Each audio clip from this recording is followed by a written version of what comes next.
So welcome everybody to our class tonight. We're doing a very exciting series here, which is mitzvahs that are connected to the safety and security of Israel. Now, the source of where this all starts is that, for those who are familiar, the Lubavitcher Rebbe instituted 10 mitzvahs, 10 campaigns, mitzvah campaigns, and they kind of rolled out throughout over a number of years in response to different things that were going on. So, for example, the Tefillin campaign, famously, Chabad, you get caught in the street with a Chabad fellow who pulls you over and wants to put on Tefillin with you. That's all started from the Tefillin campaign because the Rebbe mentioned the verse which says that the Tefillin are a sign on your arm and your head and it will cast fear on your enemies. And therefore, in the 67 war, the Rebbe instituted this thing that all the soldiers to put on Tefillin, made a big campaign about it. And 6 days later? 6 days later, they won. Look at that. So there you go. And so throughout, different things kind of rolled out. Some were in response to Israel, some less so. But what we're going to talk about tonight is a mitzvah that clearly started with Israel, and obviously expanded to everywhere, but it was in response to something in Israel. And that is that after the 73 war, Yom Kippur War, so Israel was reeling, Israel was going through a tough time. They just obviously lost many soldiers. And the Rebbe sent out, are you familiar with the Lubavitcher Rebbe a little bit? No. You're not familiar with the Lubavitcher Rebbe? Okay, so let me kind of fill you in. So the Chabad movement, which is what the shul is part of the Chabad movement. It was the first really Chabad in Georgia.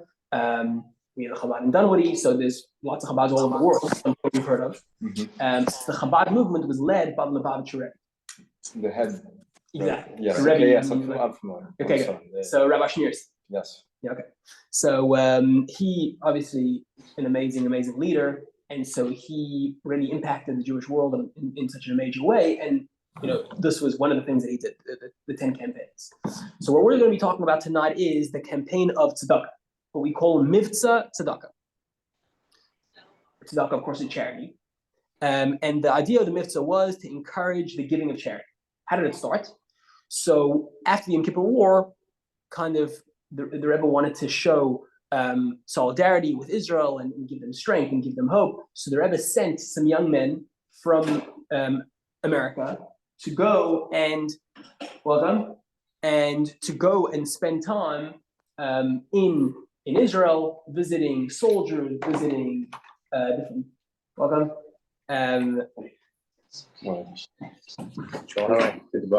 Wait. Thank you. It's still weak. Yes. Good. Mitzvah. Yeah, Mitzvah. There you go. That's not. Mendy. Hi, Mendy. Joel Alpert. Nice to meet you. Just kind of know. Couple of years. Nice to see you. It's good to see you too. Okay, so what we're talking about is tonight's discussion, which is all about the mitzvah of tzedakah, which is one of the campaigns that the Lubavitcher Rebbe kind of started to really get people all over to embrace and to put more focus on. So one of them was tzedakah. And the purpose of why we're discussing this is because it's connection with Israel. The Rebbe introduced these campaigns as a way to strengthen unity and protection for Israel. Of course, we know the Tefillin campaign was one of them, and we're talking about is charity, the mitzvah of charity. So what can we do spiritually to support our brethren? Exactly. Yeah. So that's what we're talking about. Now, we're going to be mainly focusing on the halachic side. So this is more a halachic class talking about, so what is tzedakah? How do we actually fulfill the mitzvah of tzedakah? Looking at some halachic issues to do with that. So the way all these classes are going to go is that the first half of the class, we're going to kind of deal with some of the more, the significance of the mitzvah, the meaning of the mitzvah, etc. And then the second half of the class, we're going to get into the halachic side of the mitzvah. So if you look at last week's Torah portion, so Abraham is told, or Hashem says, that I want to talk to Abraham about what I'm going to go and do to Sodom. Sodom, of course, is the story of how Abraham wipes out the city of Sodom. I want to go and tell him what I have in mind. Why? Because I know about Abraham that he is somebody who teaches his children la'asos tzedakah mishpat, to do justice and charity. And that's a trait that Abraham has. Abraham was known to be a lover of all mankind. He had an open tent. He fed anybody who came through. Abraham was a very, very kind person. And so we find this trait said about Abraham. God professes this about Abraham. And as descendants of Abraham, as Jewish people, we are, part of our nature is to have this. And famously, the Talmud says is that the three signs of a Jewish person is Rahmanim, being merciful, Goyim lechasadim, and kind, and Baishanim, being bashful. So two out of those three have to do with being kind and giving, right? Rahmanim, being merciful, Goyim lechasadim, doing kindness. So it's in our DNA to be kind, to be giving, etc. Tzedakah is also called in the Talmud the mitzvah. If you just say mitzvah, the Talmud says it's referring to tzedakah. It's the ultimate mitzvah, which again brings out how special the mitzvah of tzedakah is. And we even say that the mitzvah of tzedakah outweighs all the other mitzvahs. So you have 613 mitzvahs with all their details. The mitzvah of tzedakah weighs up to all of them. We could guess why, but do we know why? So we're going to get into it soon, but what do you say? What do you think? I would think that because you've got to give of something that you have that you don't want to part with so easily, that it's a harder thing to do, and might get you more brownie points. Good. So I'll expand on that in a minute, but that's very true. Now, so just to expand on what you're saying, we say that we're goyim lechasadim, we're kind people. Now, kindness can come out in many ways, right? I could do you a favor. I could walk an old lady across the street. Yet we're saying tzedakah, giving money, specifically, is this very special mitzvah, which outweighs everything else. So why specifically giving money as opposed to doing favors? What is it about giving money, monetary help to another Jew that is so special that we say that outweighs everything? What about it? What is it about that? Why is that so special? Which is really what you were asking. I have another guess at it. Yeah. Second guess? Sure. We are recognizing that all comes from Hashem, and that it's not just only our hishtadlus, our hard work, whatever, our effort. And so that would be the second reason. Beautiful. So by giving to somebody else, we recognize that we don't own it. Exactly. It ain't ours. Beautiful. And we're actually going to see that soon. Yeah. But there's a beautiful explanation which is given by the Alter Rebbe in the Tanya. The Alter Rebbe was the first Chabad Rebbe, and he wrote the Tanya, which is really like the original work of the philosophy of Chabad. And he writes there the following. He says, there's something special about money. And that is that if you want to know the sum total of a day's work is the money that you earned. Right? You walk out with money, that in that money is effectively all the work that went into that day. When I go and give that, I'm not just giving one part of me. I'm giving my whole self. I threw myself into that work. My mind and my energy and my focus was all already encapsulated in this money. When I go and give that to somebody else, that's extremely powerful. So when I go and I do you a favor, maybe I tell you a good idea. So what did I give you? I gave you my idea. If I go and give you a hand, I lift something for you. What did I give you? I gave you my strength in my hands at that moment.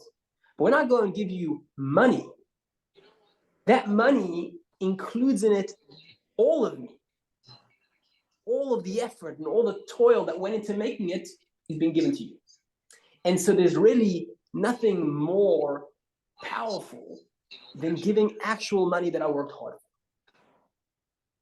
And to take the idea further, and this is really in line with kind of the Hasidic way of viewing the world, that the Hasidic philosophy is that we have a mission in this world. Our mission is to uplift the world, to take a world that is crass, material, and uplift it. Use it for a godly purpose. Now, when a person does a mitzvah, he uplifts the world.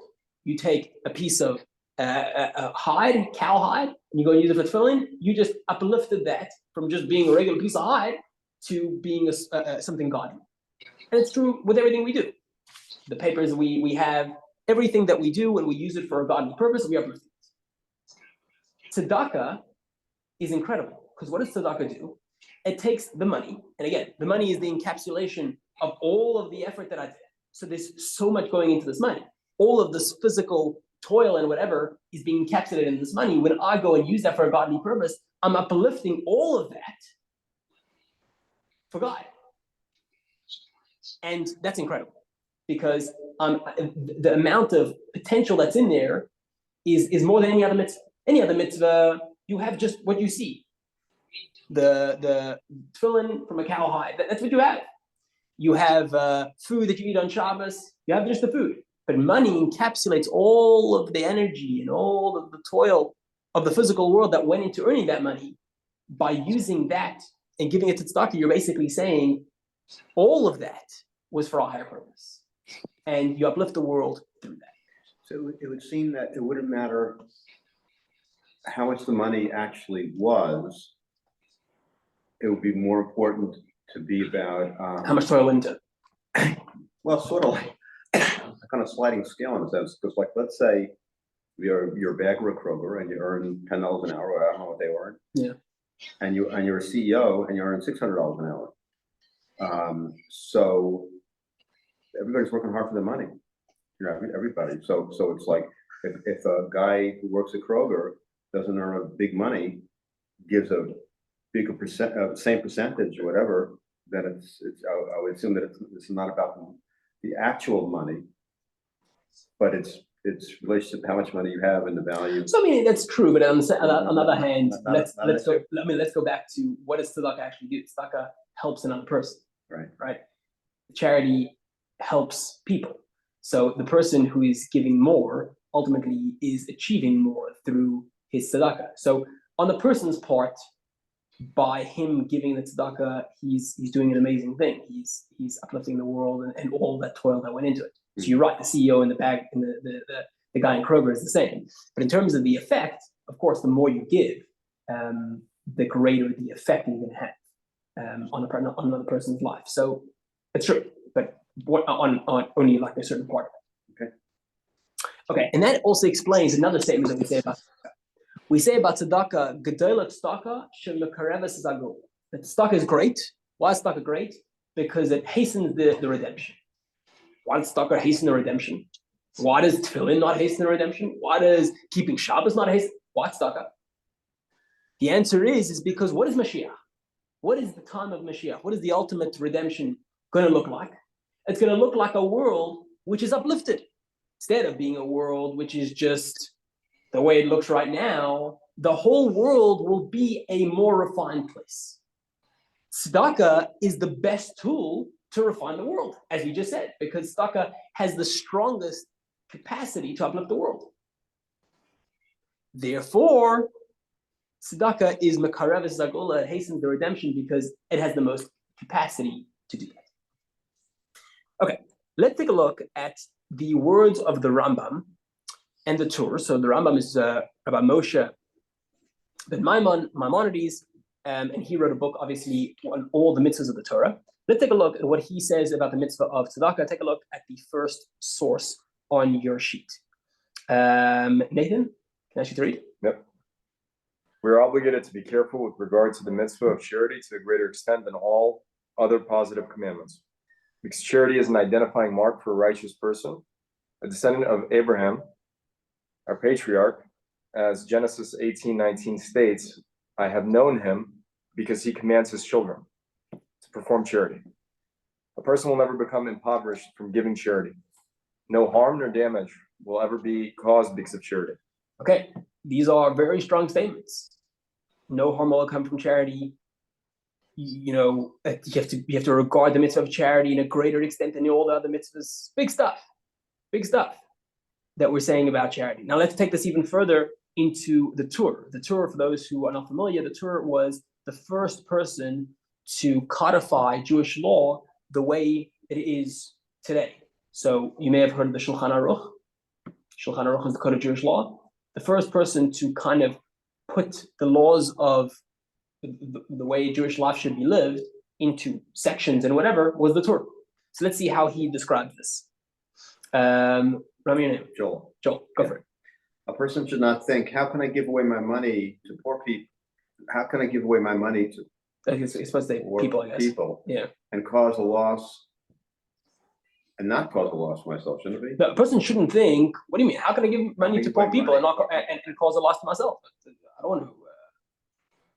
Okay, let's leave some editing here. Yep. Because one must realize that the money is not his, rather it is a deposit that God has given him to do with it what he wants, namely to give it to poor people. So what's he saying?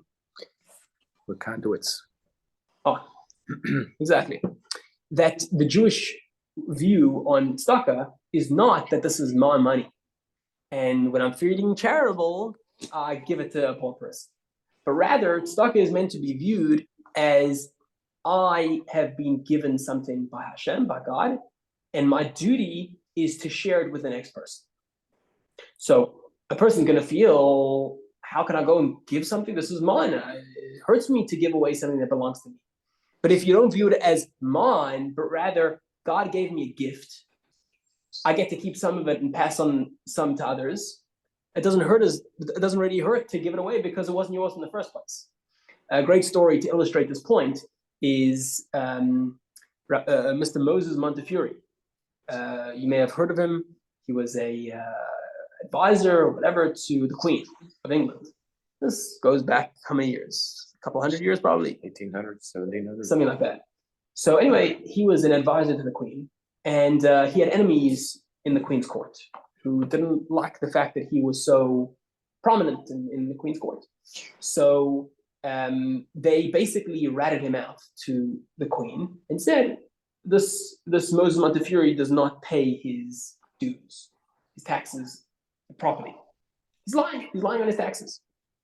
And they looked into it, and it was true. He actually was earning more than he claimed to be earning. So the Queen said, listen, she called him in. She said, listen, I like you, I respect you, but the law is the law. So what's going on? How come you're not reporting honestly? He says, I'm reporting honestly. So she says, look at the papers. The paper says that you earn more than your report.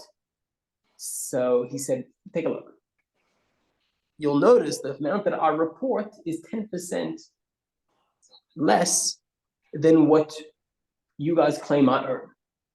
Exactly 10% off. Why is that so? Because as we'll see soon, there's a mitzvah of charity to give tithe, to give 10%. It's called Meiser.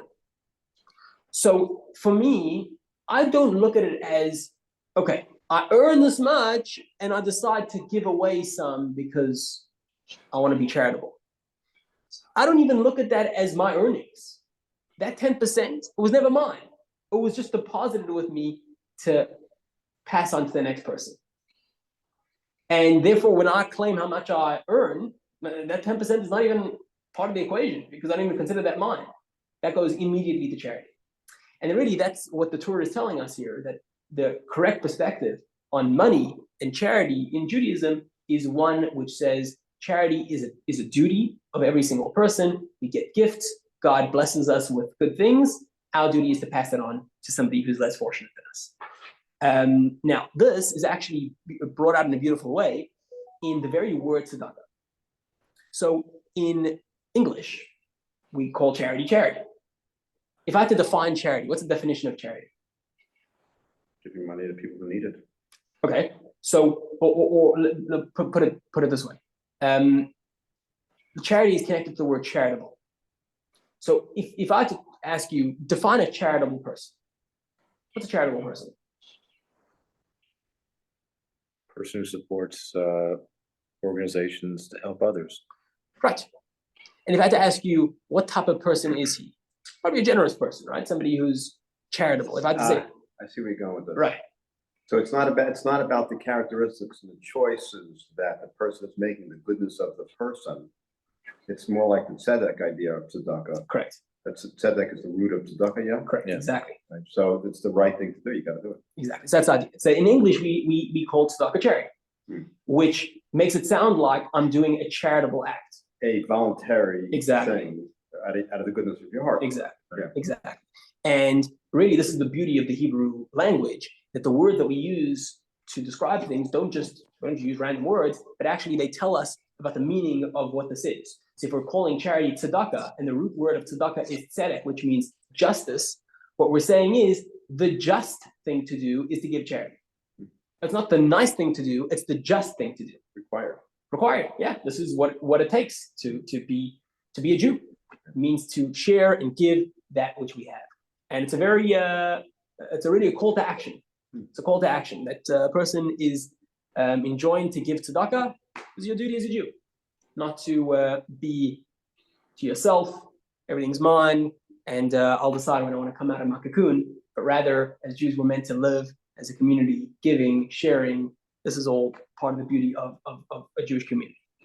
Okay, so let's keep going. Montefiore lived in the 1800s. Yeah, He was born in 1784 and died in 1885. Okay, good to know. And there's in Israel, there's a famous mill. Yeah. You know what I'm talking about? Yeah, the windmill. Yeah. The Montefiore, right? Yeah, because he whatever those settlers in he was a big Baal Tzedakah and supported people living in that part of the world. Yeah, exactly. Ancient Israel. Okay, so let's begin. The source for the mitzvah of tzedakah, where do we know the whole mitzvah of tzedakah in the first place? So we're going to see the source inside the Torah. Let's take a look at our third source here, Devarim 15. Ki lo yachtal evyon mikerev haaretz al kain anochi metzavcha lemor. I can't see the pasuk. Tiftach es yadcha la'achicha la'aniyecha avoy. Evyonecha. Those are huh? Yeah. The bar is horrible. It's terrible font. Barsecha.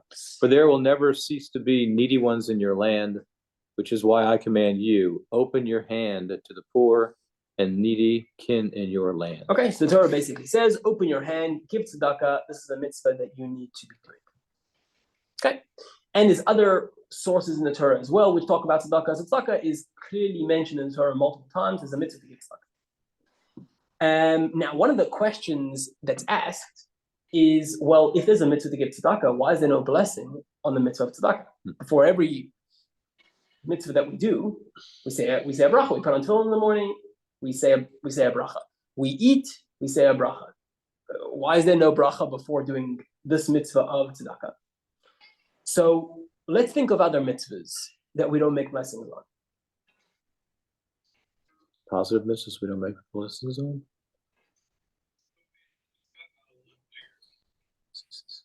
Anyone on the Zoom? Anyone want to tell us what's a mitzvah that you don't make a blessing on besides tzedakah?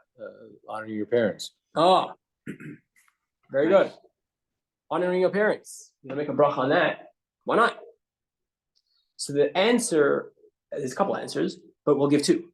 One of the answers is that a mitzvah which has no end, you don't make a bracha on, because it's not like, okay, he sanctified me to do this, and I just did the mitzvah. No, you didn't. You just did the mitzvah for now, and then the mitzvah continues a minute later, right? So honoring your father and mother is a constant mitzvah. It's not like I honored my father and mother for the day, and I can move on.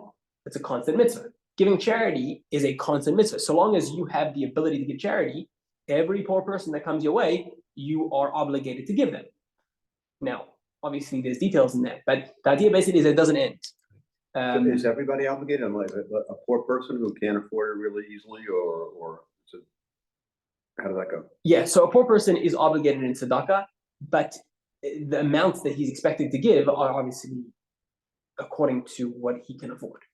But he should, skim off something of what he has to give. Now, that's one answer. Another answer that's given is... Can I answer something? Sure. Even if that person is the recipient of charity, Yeah. the money that he would get would be like an earning? Oh, no. So we're going to get into that soon, but a person who is a recipient of tzedakah should not go and give that away, because the people who gave him the tzedakah don't want him to be giving it away. Oh, yeah, good. Whatever he earns. Yeah, but if you suppose a poor person who earns money, you should take a sliver of that and give it to tzedakah. Another reason why we don't make a blessing on this mitzvah is because the mitzvah is not entirely dependent on you. So, for example, a poor person who doesn't want to accept charity from me, so that's it. I don't want your charity. Right. So I'm not able to fulfill the mitzvah entirely on my own. So I can't go and say, okay, Hashem gave me this mitzvah, sanctified me to do this mitzvah. Here we go. Well, maybe not. So a blessing always has to be on something that's completely in my control, and therefore I can make it, say God's name and say, this is the blessing on the mitzvah. But if it's not completely in my hands, I can't go and do it. Same thing with honoring your father and mother. If they don't want to be honored by you, or they don't appreciate the way you're honoring them, then you're not honoring them. And then there's no mitzvah involved. So that is why there is no blessing on this thing. Okay, now we're going to get into, and really what we're going to deal with for most of the rest of the class, is we're going to deal with a specific issue connected to tzedakah. And that is the mitzvah of meiser. So we mentioned this before. Meiser means giving 10% of your earnings to charity. This is a mitzvah in the Torah. Well, actually, let me take that back a second. There's a mitzvah to give meiser. There's a mitzvah to give 10% of one's earning to charity. And the question is, what is the source for this? We know this idea called meiser. The question is, where is the source for this idea to give meiser of our earnings? Let me explain. The idea of giving 10% of something to the Kohen, the priest, or 10% to poor people, is present in the Torah very prominently, right? We find this idea of farmers are meant to give 10% of their crop to poor people, to a lady, a Kohen, whatever. So we know this idea of 10%. That's not a question. But the Torah doesn't actually say you should give 10% of your earnings to charity. Torah doesn't say that. Torah only says give 10% of your crop to the lady, the poor person, whatever. So the question is, where does this idea of giving 10% of your earnings, money, to charity come from? So the Torah, when it talks about this idea of giving 10% of your crop, the Torah says like this. It says, aser to aser. You shall surely give meiser. You shall surely give 10% of your crop. Now, the fact that we use a double expression here, aser to aser, double expression. So whenever the Torah does such a thing, the Talmud right away jumps on it and says, hey, didn't have to say that. You're trying to tell us something. Yeah. Why the double expression? Trying to tell us something. What's it trying to tell us? So the Talmud understands that it's saying, give charity so that you will become wealthy. So giving the 10% of your crop will help you become wealthy. What's the connection there? So the word maser, if you take the letter shin, the Hebrew, the letter shin, and you put the dot on the other side, so instead of a sin, it becomes a shin. Asher? Ashir. Ashir. Asher. So instead of meiser, it becomes masher. Asher means wealth. That's a good idea. Yeah. So the Talmud says, if you give the 10% of your crops, it's a good omen to becoming wealthy.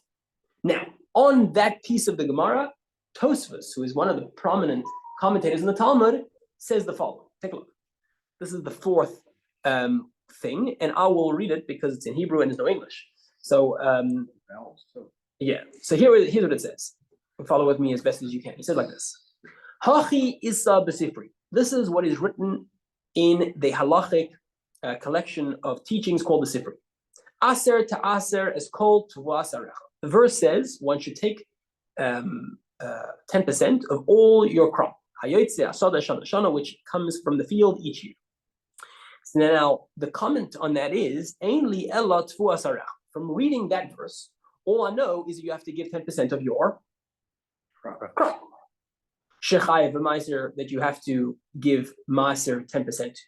What about ribis pragmatia v'chol shar v'chem? What about interest that I earn from a loan that I gave, or merchandise, or other profit that I make? How do I know that I need to give meiser on that too? Talmud loymar. Here the verse tells us as kol. Or the verse could have said, give meiser from your crop. It doesn't say that. It says, give meiser from all your crop. What does all? Didn't have to say all. It could have just said, give meiser from your crop. The all is telling me something additional. What's the additional thing? Not just the crop, but all of your earnings, no matter how they come. Crop or interest money or gambling money. However you make your money, give 10%. Okay, so now, if Tosfos is saying that there's a source for this, then it must mean that this is a biblical requirement. There's an actual biblical requirement to give 10% of our earnings. Now, here we get into a little bit of a more nuanced issue, which is that sometimes, even though it may seem that there's a source in the Torah for a certain law, doesn't mean that that law is biblically mandated. It could be that the sages decided this is something we want people to do. It's an important thing. We want people to do it. And they find the support for this idea in the Torah. So some people say, one second, the Torah never mentions this 10% of earnings going to charity. The Torah says 10% of crops going to charity.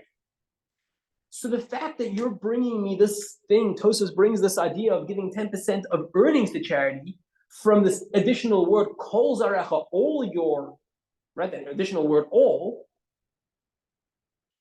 not necessarily does that mean that it's biblically mandated. Maybe it's just a asmachta, maybe it's just a support for a rabbinic law. Some people take this idea further and say, actually, not only is it not rabbinically mandated, it's not biblically mandated, it's not rabbinically mandated, it's a custom. It's simply a custom to give 10% of our earnings to charity. It's a beautiful thing, it's a nice thing. There is no actual requirement. It's just a custom. So we have kind of these three ways of looking at the obligation to give Meiser.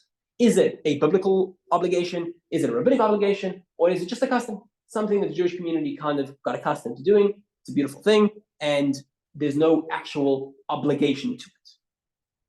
Now, we do find actually in the Torah that already Jacob, our forefather, gave Meiser himself. Jacob says, Aser Asher Nalach, everything you give me, God, I will take 10% off. So we already find this idea of Jacob giving 10% of his earnings. This is a long-standing custom then. Right. It's all the way going back to Jacob. But there is that way of looking at it, that it's a custom. And actually the prevailing kind of view on Meiser is that it's a custom.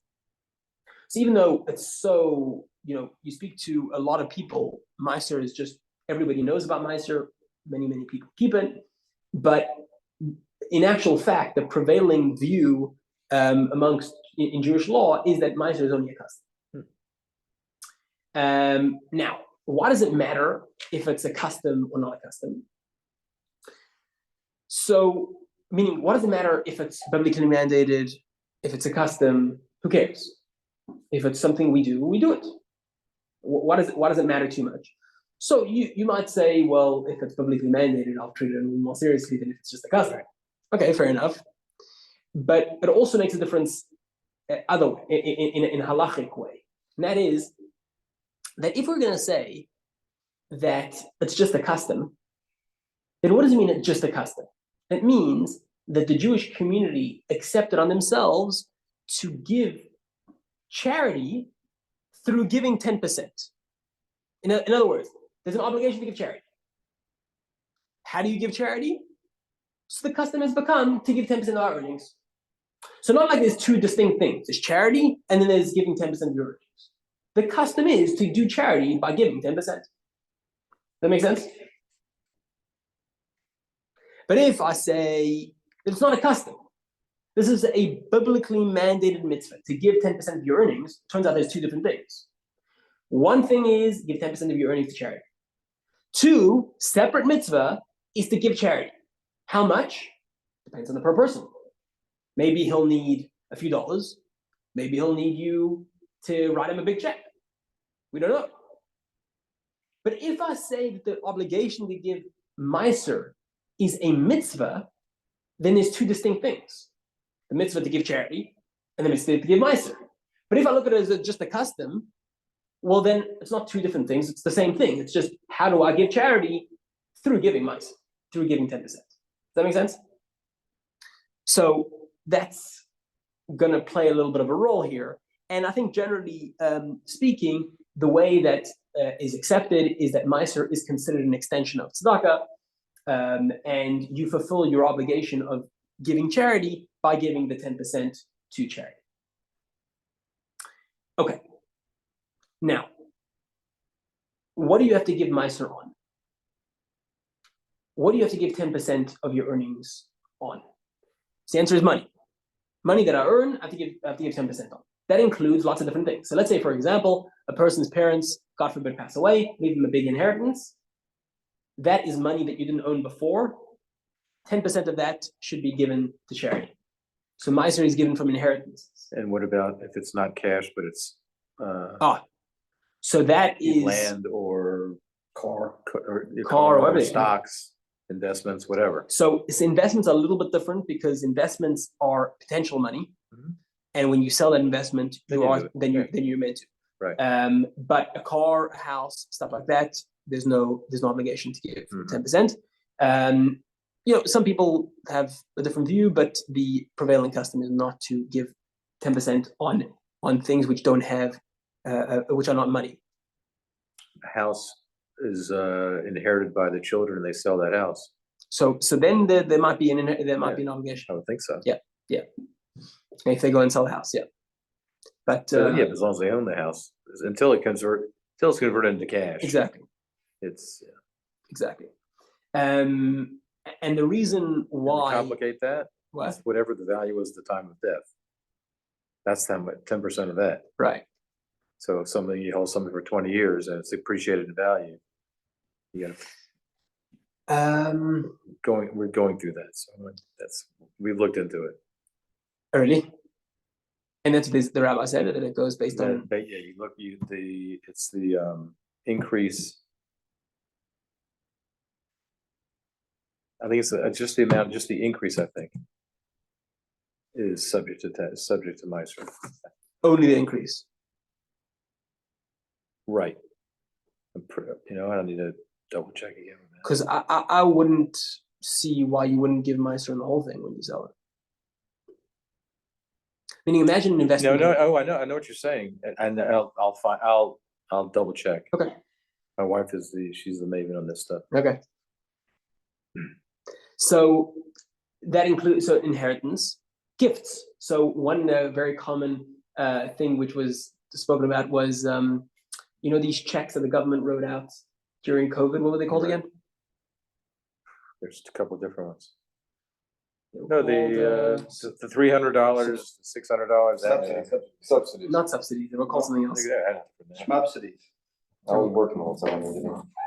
No, no. Everybody got it. There was one thing that everybody got. $250. No, it was more. No, I'm saying there was three different. It depends on your income.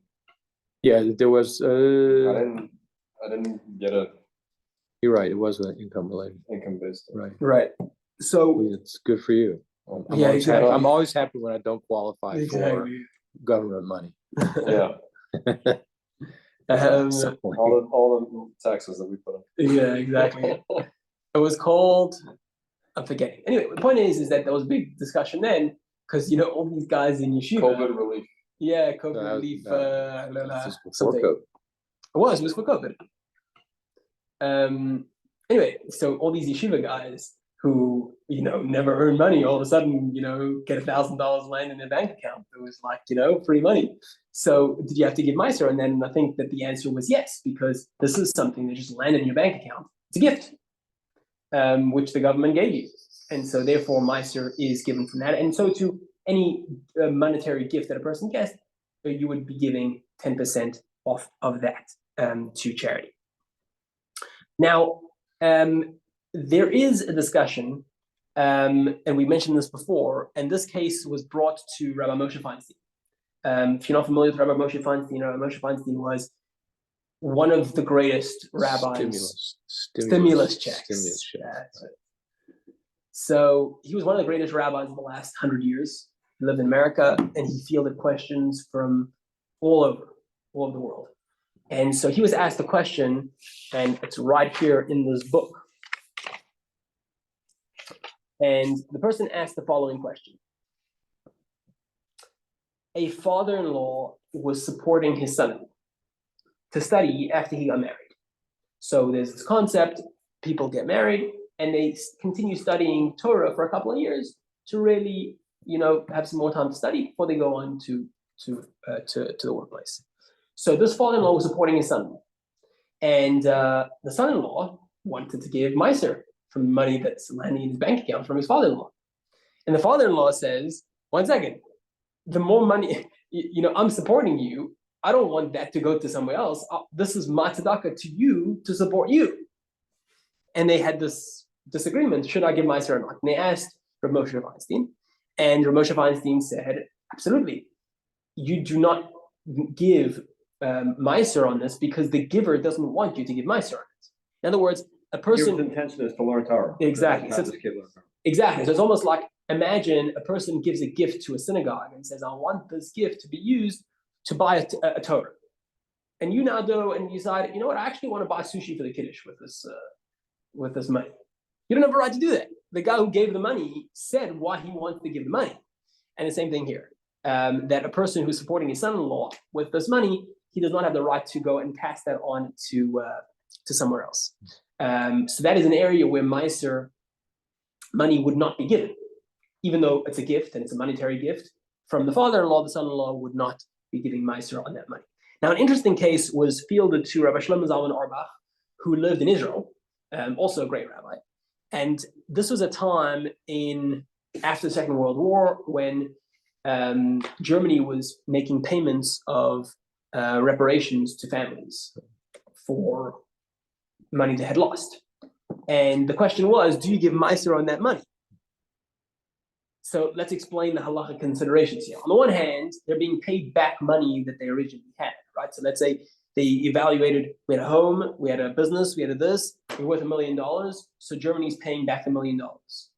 So the one way to look at it is, well, I'm just getting back for what I had, and therefore I don't give Meiser on what was originally mine, right? I don't give Meiser on the loan that I gave you because it was mine. I gave it to you, now it's coming right back. On the other hand, in halachic, in the halachic view, when a person loses money and he gives up hope of ever finding it, it's considered gone.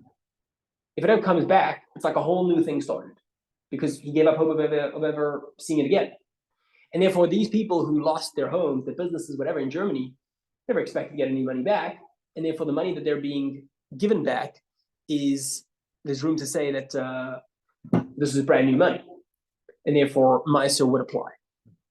And Rabbi Auerbach ruled that no, you don't have to give Meiser on it. It's reparations. It's money that was lost and being given back to you, and therefore you don't have to. But it's just an interesting kind of case which relates to all of this. Okay, a couple of things to think about for Meiser. Can Meiser be used to fund a mitzvah? So let's say I have an obligation to wear tefillin every day.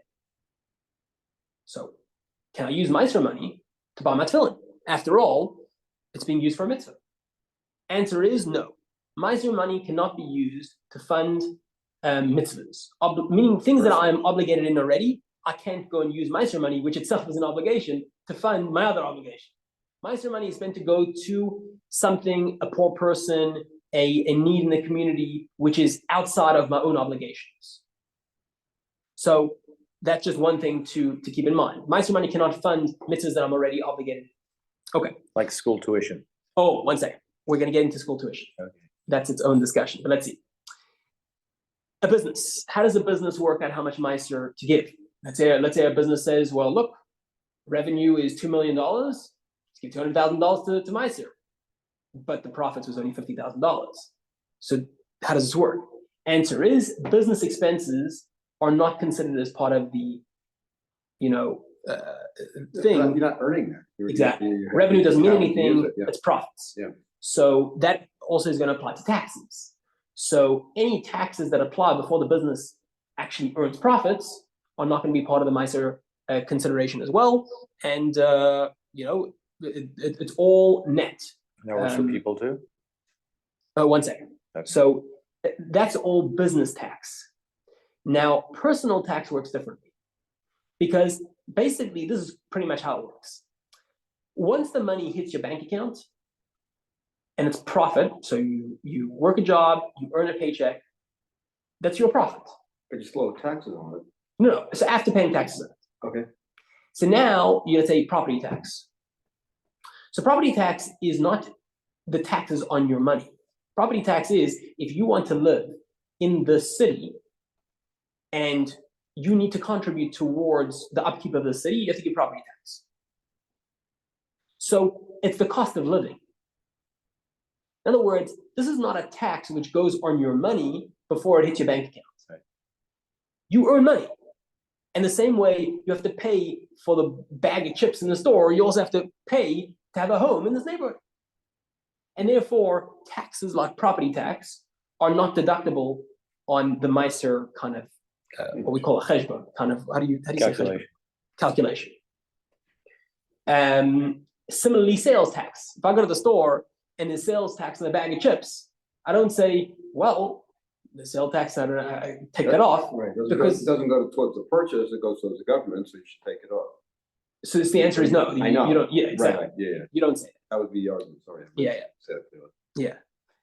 So that type of taxes you can take as a deduction, but business tax and any tax that you tax before your money hits your bank account, that would be considered valid to take off of the Meiser kind of calculation. So I'll throw a curveball at you. Yeah. One of the taxes that if you're Here we have our account. yeah, I'm trying not to make it too convoluted. But if you have, let's say, your W-2 employee, so you have income taxes taken out and social security taxes taken out. So to that net check, if you're only paying on the net check, ostensibly, when you get social security benefits down the road, You do have to take that would be Meiser. subject to it. That's right. But not until then. You don't add it back to calculate Exactly. because it's not an income tax; it's something else. Exactly. Yeah. Right. Very true. Basically, God wants us to be on a cash basis. That's what he's saying. What is what's that? What has the line go? That in God we trust, all others pay cash. Yeah. Okay, discounts. Let's say I own a grocery store and there's a poor person who's coming to shop in my grocery store and I give them a discount. Can that discount money, so let's say I usually sell for $5, I sell to them for $4, can that dollar go towards my Meiser? I didn't actually earn the dollar. It's potential money I could have earned had I sold them at full price. Now that I sold them for less, can that go towards my Meiser and say, I effectively gave $1 to that poor person because he would have had to pay $5. Answer is yes, that counts. That counts as Meiser. Because I could have charged him $5 and then give him back $1. Effectively, I gave him back $1. Yeah, exactly. Just he gave me $5. I gave him $1 check of tzedakah. Exactly. Check. Exactly. So a discount would qualify as a valid form of giving Meiser. Now, a person who's in debt. You have debts, and you haven't fully paid off your debts. Do you need to be giving Meiser? So there's a difference between what type of debt you have. So certain people, you have debts just because you live in America. You know, debt is just part of life, right? So you take a mortgage on a house. Doesn't mean you're in debt. It means you've whatever, you take out a loan. Debt, but... Exactly. So that type of thing, you wouldn't say, well, you have debt and therefore you're basically zero. No, you're paying off. But a person who's in debt, meaning to say, beyond what he earns, he can't afford. He has a list of payments that he can't afford to pay. So do we say you should be giving Meiser at that time? Answer is no. If a person can't afford his own lifestyle, first he goes and needs to take care of himself. Once he's in a position where he's able to take care of himself, then he can start talking about giving Meiser and whatever. And what a person should really do is at that time consider how much Meiser would have been. So let's say in my life, it's a very expensive time for me. Who knows?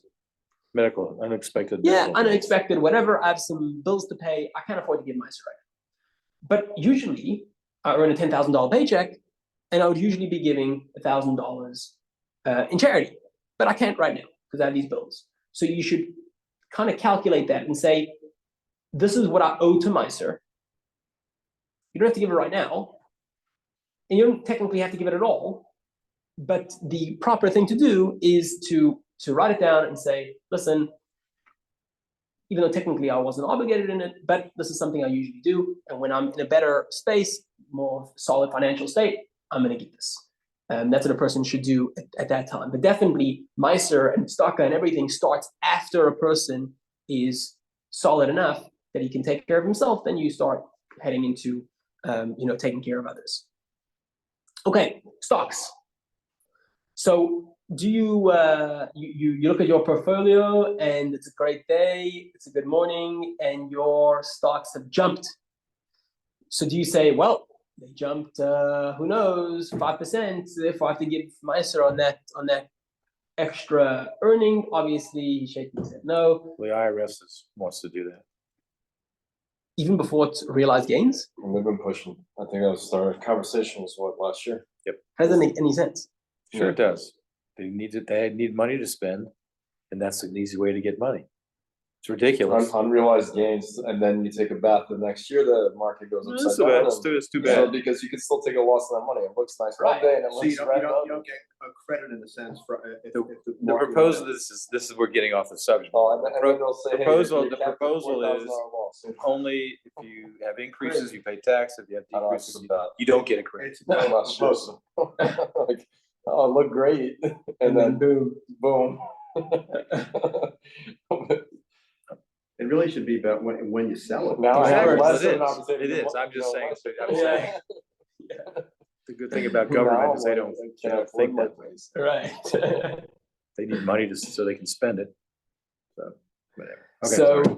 so, I don't think that's something that hopefully won't come through. wouldn't go through. That sounds ridiculous. It's government. You know, there used to be limits, and now they're like double the limits on the tax. Anyways.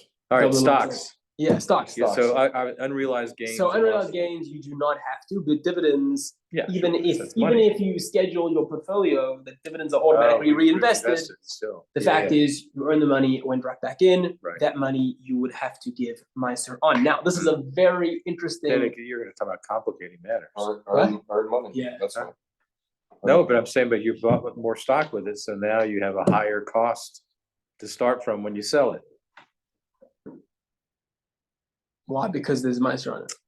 No. I mean, I had to pay. Yeah, I paid Meiser on that, Mm. and then I took that Meiser and bought more stock. So instead of have $100 cost, I have $110 cost now.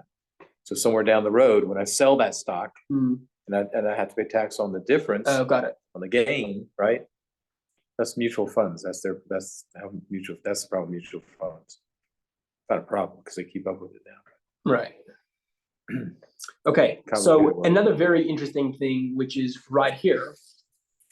I wonder if these numbers are actually real, because this would be wild. This is a letter of Moshe Feinstein, which he wrote in 1971. This is a person who's asking about inflation. This person saying, I bought a house 10 years ago for this amount of money. Now I'm selling it, and technically I'm selling it for $50,000 more. But inflation has gone through the roof. It sounds like it was a pretty bad couple of years. 1971. Well, a little bit later, 10 years later, it was really bad. Who was that? Was that Carter? Carter, yeah, that was like 20%. Yeah. George's president. Not much to be proud of. Let's see if a real president. Is that a story? No. Yeah, it was just The last two Jimmy presidents, Carter. there's questions about who the last or three presidents, whatever. The No, last no. two- there's no- Jimmy Carter probably did more harm than Right. for. Right. I thought you were saying, was he really legally elected or? was No, Ah, that's that's not not what you what meant I'm. also. That's That's the Didn't he century. lock himself in the White House for all the days of the Iranian He locked hostage himself? crisis? Lock himself in? Yeah, like he didn't leave the White House. Oh, I don't know. No. I believe so. Don't know. And actually, I believe it was like for a very long time. He did not leave the White House for something like some crazy amount of time. Yeah. Because while the Americans were in hostage in Iran, and the first time he came out was to light the menorah outside the. Oh, yeah? Yeah. I mean, he worked in the White House. Why else I mean, do you he think slept I would know upstairs and He about worked this? downstairs. Yeah. So One. it's a good story. Then he won a Nobel Peace Prize for giving up the Panama Canal. No, it's I think Yasser Arafat won the Peace Prize. Yeah, Us that's- giving up the Panama Canal. right. That is like such a joke. Yasser Arafat missing winning the Peace Prize. Yeah. Wild. Okay, so inflation. Anyway, so he's asking about inflation, and he's saying, do I guess I'm technically selling the house for $50,000 more than I bought it, but the fact is that inflation plays a role here. Can I factor that into the sale price? And the answer is yes. We're talking about paper money, and paper money is worth more or less on different days, and therefore you can factor that in when you think about how much actual worth is here. That is something to think about when you sell and buy, which is a very practical thing to think about, that inflation plays a role in the amount of meiser that you need to be given. And finally, the last thing to talk about before we conclude is tuition. So the question is, can you use meiser money to pay tuition? So let's break this down. Is there an obligation? Is there a mitzvah to give tuition to my kids? So boys, there's a mitzvah to teach my kids Torah. Girls, there's no obligation for a father to teach his kids Torah, to teach his daughters Torah. Now, that should mean that sending your girls to a Jewish school could qualify for meiser because there was no prior obligation, and I'm using money to advance their knowledge of Torah, which is great. There was no prior obligation. It's not like there was already an obligation. I'm advancing their knowledge of Torah by paying for their schooling with this meiser money. You could also say it's optional. You're doing it because you want to do it. That's what I'm saying. Yeah. It's not an obligation, it's optional. All right. Yeah. But Ramosha said a very interesting thing. He said, today, sending your kids to a Jewish school is not optional. It's actually, in a certain way, an obligation. Why is that the case? Because if you don't send your kids to a Jewish school, you have to send your kids somewhere.